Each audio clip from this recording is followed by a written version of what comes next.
तब अर्जुन का प्रश्न है हमारी तरह ही कि फिर परमात्मा की शरण को कौन ग्रहण करता है, कौन ग्रहण करता है? तो भगवान कहते हैं 4 प्रकार के पुण्यात्मा परमात्मा को दिल से याद करते हैं, उसकी शरण ग्रहण करने का प्रयत्न करते हैं। कौन कौन है? तो कहा सबसे पहले आर्त, जो विपदाग्रस्त है, बीमार है, दिल से भगवान को याद करते हैं, प्रभु मेरा दुख हरो।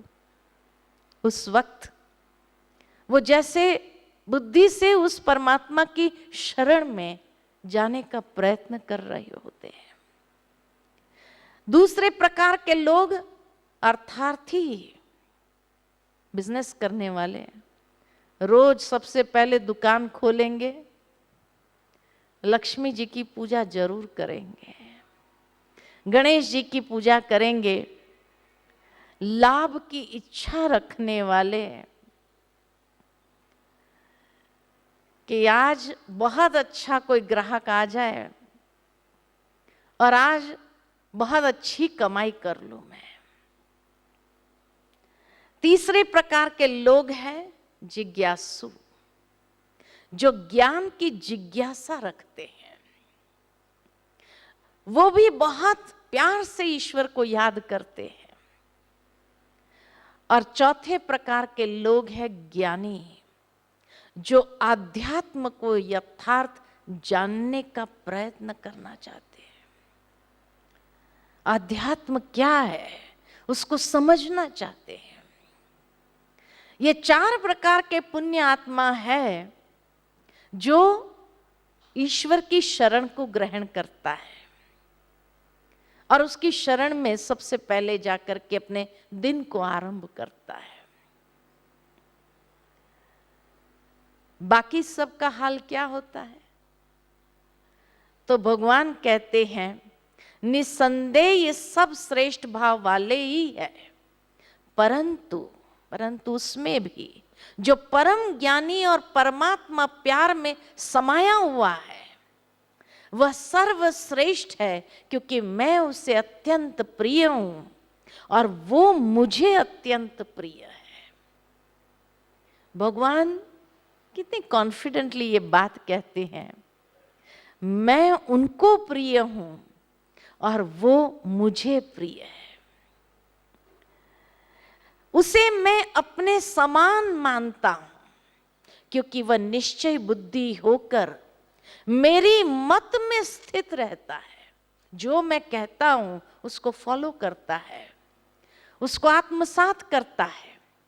वह बहुत जन्म के अंतिम जन्म में मेरी शरण में आ जाते हैं।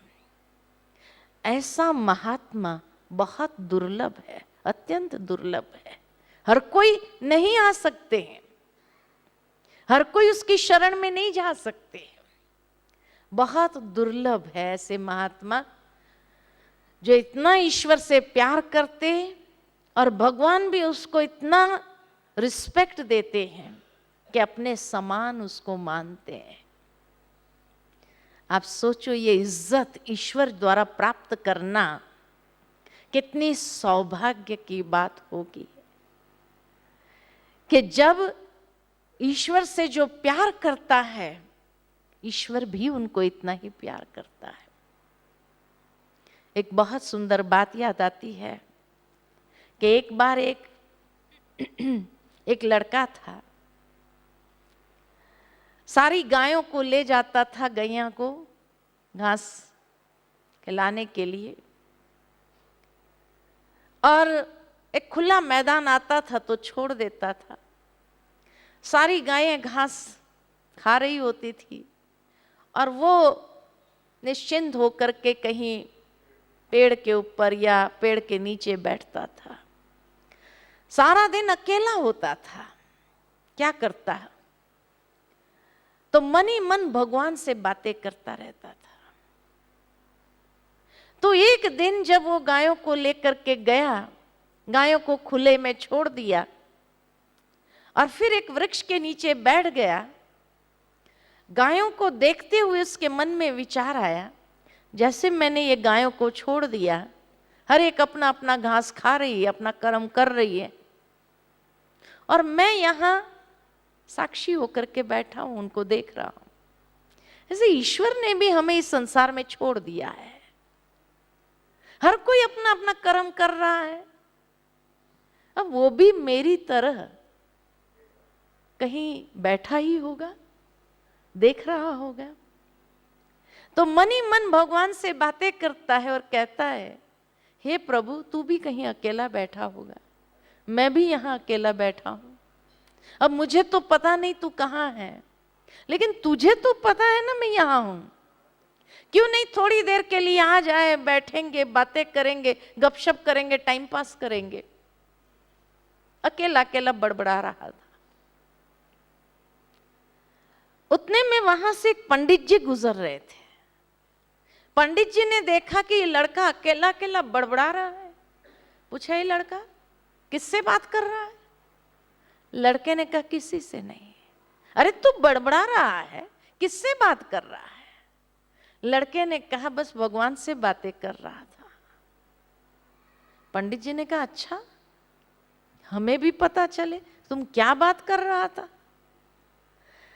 लड़के ने बड़े निर्दोष भाव से पंडित जी के आगे बात कह दी कि बस उसको कह रहा था, तू भी कहीं अकेला बैठा होगा, मैं भी यहां अकेला हूं, तो क्यों नहीं थोड़ी देर के लिए आ जाओ, बैठेंगे, बातें करेंगे, गपशप करेंगे, टाइम पास करेंगे। पंडित जी को बड़ा गुस्सा आया। अरे ईश्वर कौन है, तुम जानता भी है? वो कोई टाइम पास करने के लिए है क्या? वो कोई गपशप करने के लिए है क्या? ये कोई तरीका है भगवान को याद करने का? बड़ा गुस्सा करने लगे। ये कोई सभ्यता नहीं है भगवान से बात करने की, पाप कर रहा है तू। वो लड़के ने बड़ी विनम्रता से हाथ जोड़ के कहा, पंडित जी, मुझे तो और कुछ आता नहीं, मैं तो रोज ऐसी बातें करता हूं। अरे पाप लगेगा तुझे ऐसी बातें करता है तो लड़के ने कहा, पंडित जी, क्या आप मुझे सिखा सकते हो कि भगवान से कैसे बात करना चाहिए? वो सभ्यता सिखा सकते हो? पंडित जी ने कहा, अच्छा बैठो, सिखाता हूं। और संस्कृत का कोई श्लोक बोल गए। अब वो लड़का अनपढ़, उसको संस्कृत क्या मालूम। पंडित जी ने एक एक शब्द रटाना चालू किया और 2 घंटे लगे पूरा श्लोक रटाने में। सारा श्लोक रटा दिया और पंडित जी ने कहा, यह सभ्यता है भगवान को याद करने की, रोज ऐसे ही याद करना। लड़के ने कहा, बिल्कुल गलती नहीं करूंगा, रोज ऐसे ही याद करूंगा। और शुरू हो गया। पंडित जी वहां से चले, मंदिर पहुंचे और भगवान से प्रार्थना की, हे प्रभु, आज मैंने इतना अच्छा काम किया, एक अनपढ़ बालक को आपको याद करने की सभ्यता सिखाई। उतने में आकाशवाणी हुई, तुमने जो किया ना वो ठीक नहीं किया। कहा, ठीक नहीं किया? क्यों प्रभु? तो कहा, वो लड़का रोज जंगल में आता था, कभी क्या बात करता था, कभी क्या बात करता था, कभी क्या बात करता। मैं रोज उसका इंतजार करता रहता था कि आज वो आकर मुझसे क्या बात करेगा। दिल से बातें करता था। लेकिन आज से जो तो उसको पढ़ा के आया है ना, जो रटा के आया है, वही रटा रटाया रोज बोलता रहेगा, जिसको सुनने में मुझे कोई इंटरेस्ट नहीं है। आज से तूने एक बच्चे को मेरे से दूर कर दिया, ये अच्छा नहीं किया। कहीं हम भी रोज वही रटी रटाई प्रार्थना तो नहीं बोल रहे हैं। अगर वही कर रहे हैं तो उसको सुनने में भगवान को कोई इंटरेस्ट नहीं है। इसीलिए दुनिया में भी कहा जाता है, भगवान भावों का भूखा है। भाव से याद करो, दिल से याद करो, जो मन में आए वो उससे बातें करो। लेकिन जब दिल से आप उसको याद करेंगे, प्यार से उसको याद करेंगे, तो वो भी आपको उतना ही प्यार करेगा। इसलिए कहा वो मुझे अत्यंत प्रिय है और मैं उसको अत्यंत प्रिय हूं, और उसको भगवान अपने समान मानता है, इतनी इज्जत देता है भगवान। तो क्या पसंद है, रोज वही रटी रटाई प्रार्थना बोलना या दिल से उसको याद करना, प्यार करना? क्या चाहते हैं? हाँ? ये बात भगवान अर्जुन को समझाते हैं कि तू भी दिल से याद किया कर, प्यार से याद किया कर, क्योंकि तू मुझे प्रिय है और मैं तुझे प्रिय हूं। और बाकी सबका क्या हाल है? तो कहा जिनकी बुद्धि इच्छाओं के द्वारा मारी गई है, वे अपनी इच्छा पूर्ति के लिए देवताओं की शरण में जाते हैं। भारत में जो 33 कोटि देवताएं हैं, उनके भी मंदिर बने हुए हैं, और कौन जाता है वहां? अपनी इच्छा पूर्ति के लिए। जो कामनाएं हैं, इच्छाएं हैं, उस इच्छा पूर्ति के लिए वो देवताओं के पास जाते, वो परमात्मा के पास नहीं जाते। तो दिव्य आत्मा और परमात्मा दोनों में अंतर है। परमात्मा पिता है, दिव्य आत्माएं वो आत्माएं हैं। वो पिता है, वो बच्चे हैं। अब भाइयों को याद करें तो प्राप्ति होगी, या पिता को याद करने में, प्यार करने में प्राप्ति होगी? विवेक क्या कहता है? दिव्य आत्मा, महान आत्मा, धर्म आत्मा, ये सब आत्माएं हैं। पाप आत्माएं, पुण्य आत्मा, ये सब आत्माएं हैं। तो दिव्य आत्माओं से प्राप्ति होगी या परमात्मा से प्राप्ति होगी? पिता से होगी या भाइयों से होगी? वर्षा तो पिता से ही प्राप्त होता है। तो इसीलिए भगवान कहते हैं कि जिनकी बुद्धि इच्छाओं के द्वारा मारी गई है, वे अपनी इच्छा पूर्तियों के लिए देवताओं की शरण में जाते हैं, परमात्मा की शरण में नहीं। और वे अपने अपने स्वभाव के अनुसार पूजा का विधि विधान का पालन करते हैं और अपनी इच्छा की पूर्ति करते हैं।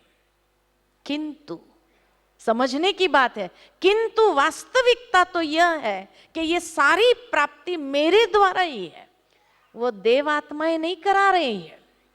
कराने वाला कौन है? परमात्मा ही है।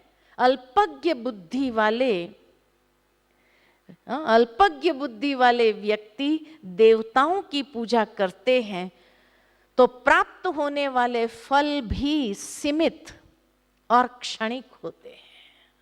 कितना गुह्य राज भगवान स्पष्ट करते हैं। अपने अपने स्वभाव के अनुसार पूजा का विधि विधान बना करके पूजा की रस्म निभाते हैं।